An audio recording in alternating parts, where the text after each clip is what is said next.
Hello, this is Earl Nightingale.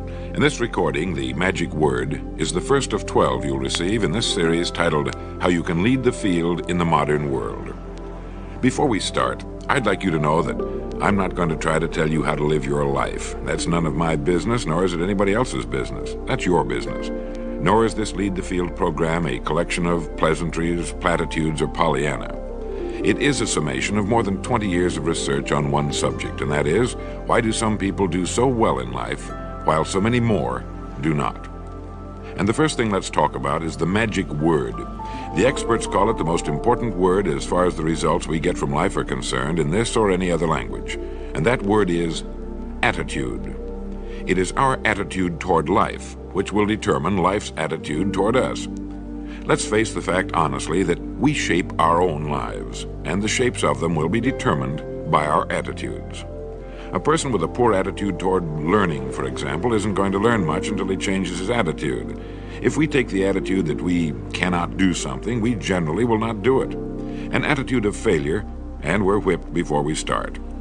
So we know then that what we receive from life, what we accomplish or fail to accomplish, is due in large measure to our overall attitude. William James of Harvard University put it this way: "The greatest discovery of my generation is that human beings can alter their lives by altering their attitudes of mind." And isn't it wonderful that we have this measure of control?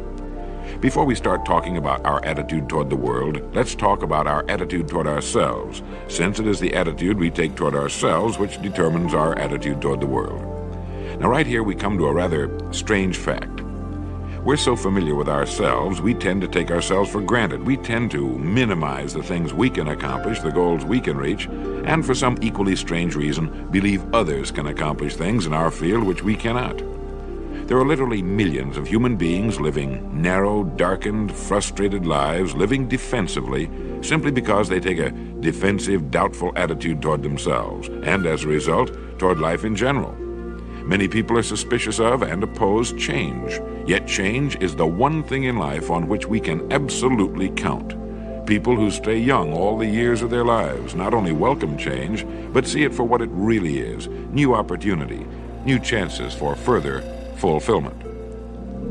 Attitude is a reflection, a result of a person's will. It is incalculably powerful. It can bring about marvelous results for us, but we need to train it patiently, day by day. Now let's talk about the attitudes of people who are successful. The top 5% of the people who go sailing through life from one success to another, and who, even when they fail at something, shrug it off and head right out again. No matter who the person is or what he does, men and women in sales, business executives, people in all the professions, wives and mothers, students, top people in the armed forces, public servants, men and women in the service of religion, working men and women in all fields of endeavor, wherever you find a person doing an outstanding job and getting outstanding results, you will find a person with the right kind of attitude. These people take the attitude toward themselves that they can accomplish what they set out to accomplish, that there's no good reason on earth why they can't be competent, successful. They have a healthy attitude toward themselves and, as a result, toward life and the things they want to accomplish. And because of this, they achieve some remarkable things, and they come to be called successful, outstanding, brilliant, lucky, and a lot of other things. They're quite frequently no more brilliant or outstanding than the majority of the people by whom they're surrounded. But they did develop the right attitude, and they found their accomplishments not too difficult, and many times surprisingly easy, simply because it seems that so few are really trying, really believe in themselves. Successful people come in all shapes and sizes and in widely varying degrees of intelligence, background, and so on. But they all have one thing in common. They expect more good out of life than bad. They expect to succeed more than they fail. If you want something worthwhile, take the attitude that there are a lot more reasons why you can have it than there are that you cannot, and set out to earn it. Go after it, work at it, ask for it, and 9 times out of 10, you'll get it. Our environment is really a mirror of our mental attitude. If we don't like our environment, we have to change our attitude first. Now, the world plays no favorites. It's impersonal. It doesn't care whether we change or not. Adopting a good, healthy attitude toward life doesn't affect the world and the people in it nearly as much as it affects us. It would be impossible to even estimate the number of jobs which have been lost, the number of promotions missed, the number of sales not made, the number of marriages ruined by poor attitudes. But you can number in the millions the jobs which are held but hated, the marriages which are tolerated but unhappy, all because of people who are waiting for the world and others to change toward them, instead of being big enough and wise enough to at least make a test which will prove beyond any shadow of a doubt where most or at least a big part of the trouble lies. Studies made of the lives of literally thousands of successful people have shown that they radiate confidence, assurance, they expect success, and they get success. You can spot these people by the way they walk, by the way they look and act. You can feel it about them when they enter a room. They may be short and fat, or tall and thin, or any combination in between, but they have about them the attitude of success. In the record Greener Pastures, I'll get into this next statement, but right now I want you to realize, if you don't already, that in 5 years or less, you can get right to the top of the work you're now doing. I know this, but the important question here is, do you know this? The minute you do know it, you'll have this right attitude I'm talking about. The easiest and most effective means of forming a good attitude habit is to begin to act as though you have a good, positive, expectant attitude toward life. That's right. Begin right now to walk, act, and look as though you belong to this group. If you're already in the top 5%, you'll know what I mean. If you've never tried it, you'll be amazed at what happens. Actions trigger feelings, just as feelings trigger actions. Now, let me tell you of a little test you can make which will prove beyond any shadow of a doubt that a good attitude can change a person's life as dramatically as walking from a darkened room into the bright, clear light of day. Not long ago, I read a line which went, "Life is dull only to dull people."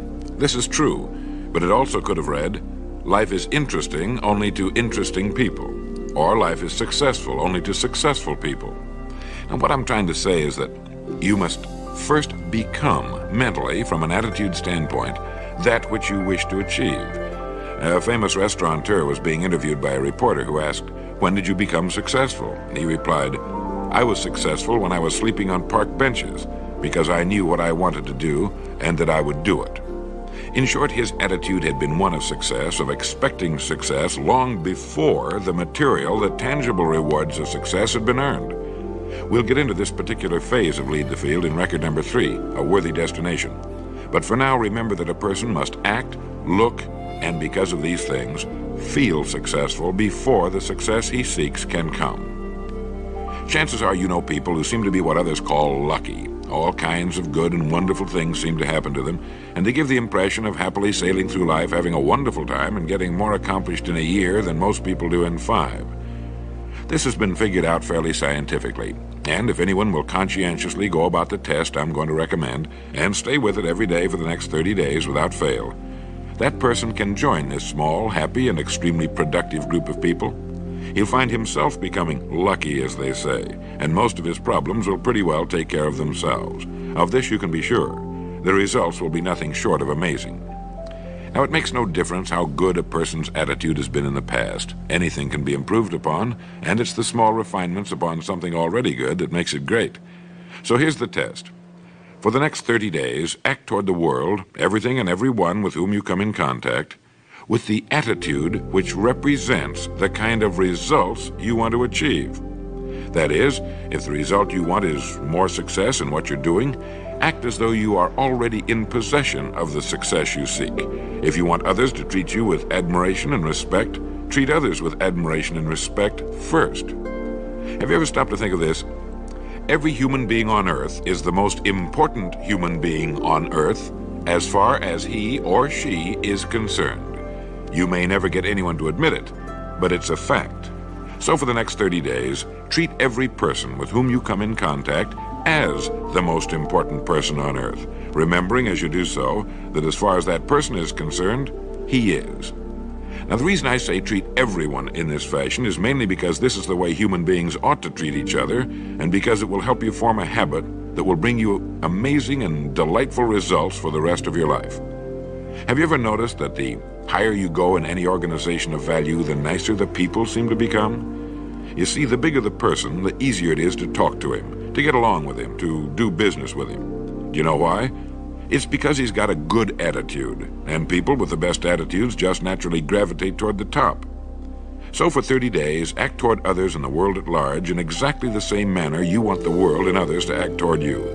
Treat your wife or husband as the person he or she really is, the most important person in your life. And the same with the children. Carry out into the world each morning for 30 days the kind of attitude you would have if you were the most successful human being on earth. And notice how it quickly develops into an habitual attitude. When a person does this, he should realize he has already placed himself on the road to what he seeks.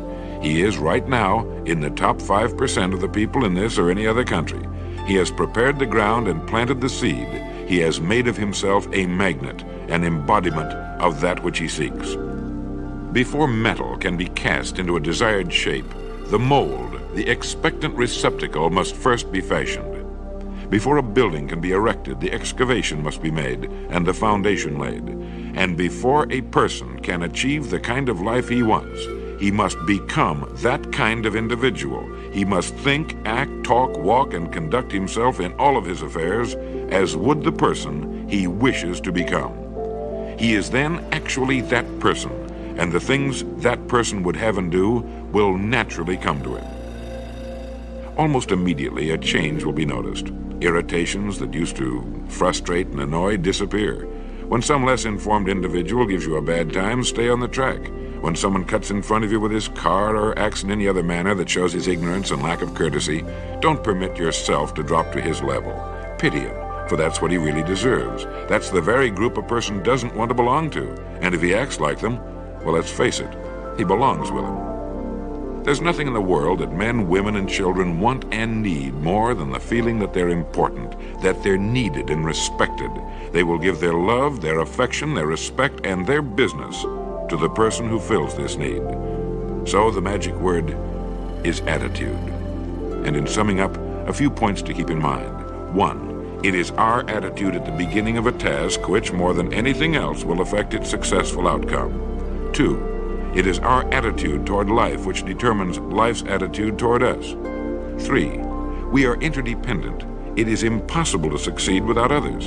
And it is our attitude toward others which will determine their attitude toward us.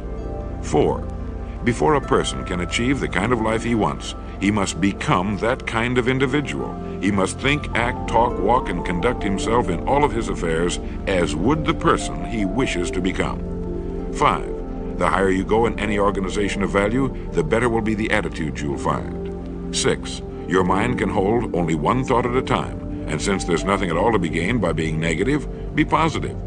7, the deepest craving of human beings is to be needed, to feel important, to be appreciated. Give it to them, and they'll return it to you. 8, look for the best in new ideas. As someone said, I've never met a person I couldn't learn something from.